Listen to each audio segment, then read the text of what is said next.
Hey everyone, it's Sierra here, and today we're going to be getting into Season 1 of the Marvel anime X-Men. So the whole synopsis of this series kind of wraps around this mutant girl that's been abducted, and who better else to put to the task than the X-Men themselves. Now the X-Men are an elite group of mutants, and we have Wolverine, Cyclops, Storm, and Beast, and they're all trying to rescue this mutant girl that's been abducted. Since the X-Men were born with the infamous X gene, there's really no one else better for the job, and Professor X, aka Charles, really made it all possible because he really wanted mutants and humans to coexist. In just a sec here, we'll run through how the X-Men accomplish this mission and the hindrances that get in their way while they're trying to do this.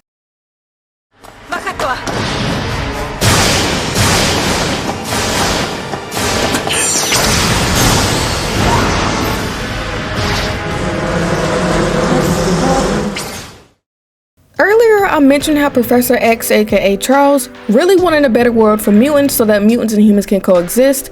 However, people don't really respond well to things that are different, and because of this, mutants weren't treated the best. Now obviously, it's not okay to treat anyone different no matter what the reason is. It's a horrible thing to do, but fear can make some people do some crazy things. Anyway, the first episode starts out pretty dark. We're losing Jean, and after this, Cyclops isn't quite the same, and I can't say that I blame him. I mean, it's very hard to lose someone that you love. It's not exactly something that you can just bounce back from. And after something traumatic like this, the X-Men kind of went on hiatus, and Cyclops is still struggling with Jean's passing even a year later. So it makes complete sense that he has some trouble getting over her, let alone have the motivation to rescue a child in Japan.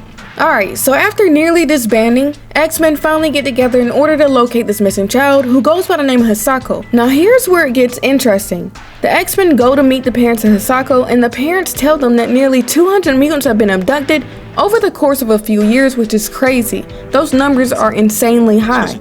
And I think I actually remember the parents claiming that a number was even higher since some incidents went unreported. I think it was at this point that X-Men realized that they were dealing with a far bigger problem than they could have ever imagined.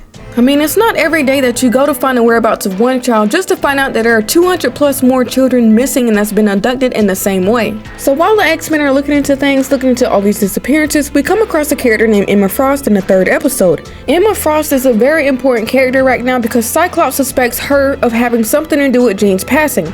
However, Emma Frost informs them that she had nothing to do with it, and of course, the X-Men don't believe her. But according to her, she had left the inner circle before they had their whole war with the X-Men. Now I'm gonna be honest, I stood with Cyclops on this because I believed him. I didn't believe Emma because she could be lying for all we knew. So it was kind of like they traded one problem for another because they were able to rescue Hisako and many other mutants here in this episode, but then they were now faced with Emma and what to do with her and whether or not they wanted to believe her. I think we also learned in this episode something called the Damon Hall syndrome, which is a risk that comes with transforming, and it's something only a vaccine can treat. Now as for the fourth and fifth episodes, Cyclops still suspects Emma even when Charles recruits her as an X-Men. And honestly, I didn't see this coming, so maybe Charles saw something in her, or maybe he respected her power just that much and thought it was something they could use. They do kind of move on after Emma's been cleared, and next we see more of Hisako, and we get to see more of her practicing and honing her abilities and trying to gain control of them.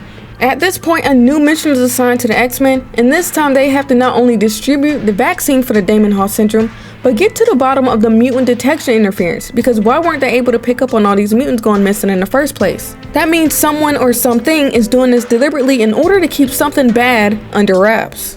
So here's where the X-Men have yet another encounter, this time with someone by the name of Sasaki Yui. She was the head mistress at Sasaki Academy, where they temporarily took in mutant children. Off rip, Sasaki Yui seemed pretty suspicious to me, and I think Emma picked up on it almost immediately. Hisako, on the other hand, even she kind of picked up on something with Dr. Sasaki. To her, Dr. Sasaki didn't seem as warm as she used to be, not to mention Yui kept dodging and evading certain topics.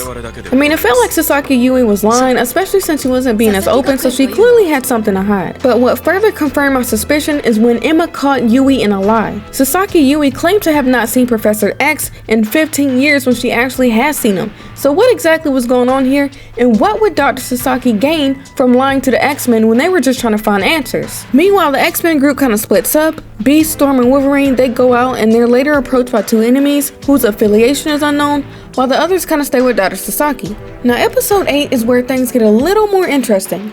Beast, Storm, and Wolverine, they kind of end up going into a battle with the enemies, while Cyclops, Emma, and Hisako, they stay inside and hang back with Dr. Sasaki. I guess they're trying to get a read on her and figure out what's really going on. They kind of don't have to wait too long because something happens and attacks Dr. Sasaki's area, and they go to check it out. And it looks like some kind of cross between a spider and a fly. It's a pretty intimidating creature. Come to find out, it turns out that the creature is actually Rico, one of Dr. Sasaki's staff members.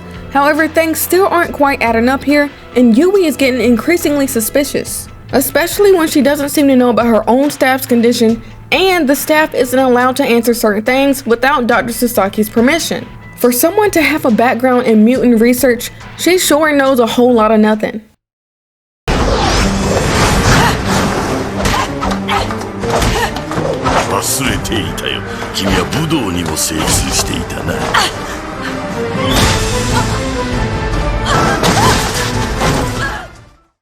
So to make matters worse, another staff member, Koichi, ends up having a secondary mutation as well. Now maybe the first one you can kind of get away with, blame it as a coincidence, but if it happens twice, that's when you kind of put two and two together and you understand, okay, something more is definitely going on here, and Sasaki Yui is just choosing not to tell them at this point. While all of this is kind of going on, Cyclops and Wolverine randomly stumble upon a whole bunch of purple-like substances, and they're all in vials. Now this is finally where we start to get some answers here in episode 9, because Yui opens up just a little bit, just enough to tell them that the substance in those vials that Cyclops and Wolverine found is meant to suppress mutant powers. Now, she truly had no idea that anything was going on. Why would she develop something in an attempt to suppress mutant powers?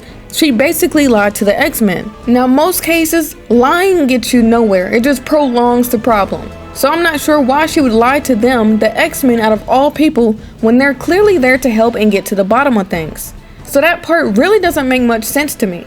Now Emma, on the other hand, Emma smartly pieces together that one of Yui's staff is actually Mastermind of the Inner Circle.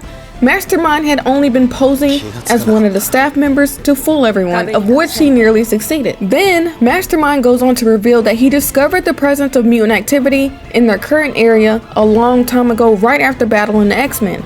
The only reason the Inner Circle found it and not Professor X is that the Inner Circle had connections with the underground society. With Mastermind being evil, of course he just wanted to get his hands on the power and suspected that there was a stronger power at work, which he was right. He basically just wanted to use his power for his own ambitions and infiltrated Yui's research lab just to get closer to that goal. Mastermind also goes on to reveal that it was him that fooled Cyclops and made Cyclops believe that Emma was the one that snuffed out Jean through an illusion.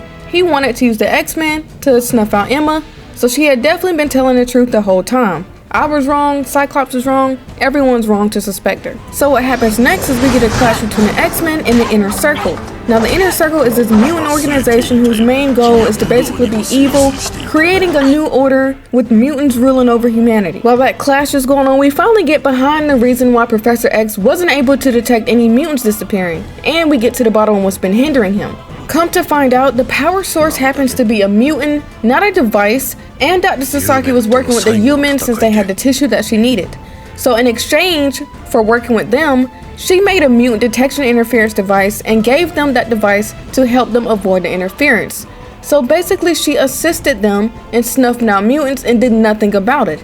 Now this is crazy because it turns out that her own son, that is not snuffed out like she lied to Professor X about, is a mutant as well. And that in itself is pretty messed up. I don't know why she thought it was smart to lie to Professor X that they had a son. He obviously could have helped. Maybe they would have avoided this route altogether, but she didn't go that route. She chose the more difficult route and ended up tarnishing herself in the process. So maybe, just maybe, I'm being a little too hard on Dr. Sasaki, because maybe she did have good intentions. After all, she did build a school for young mutants herself.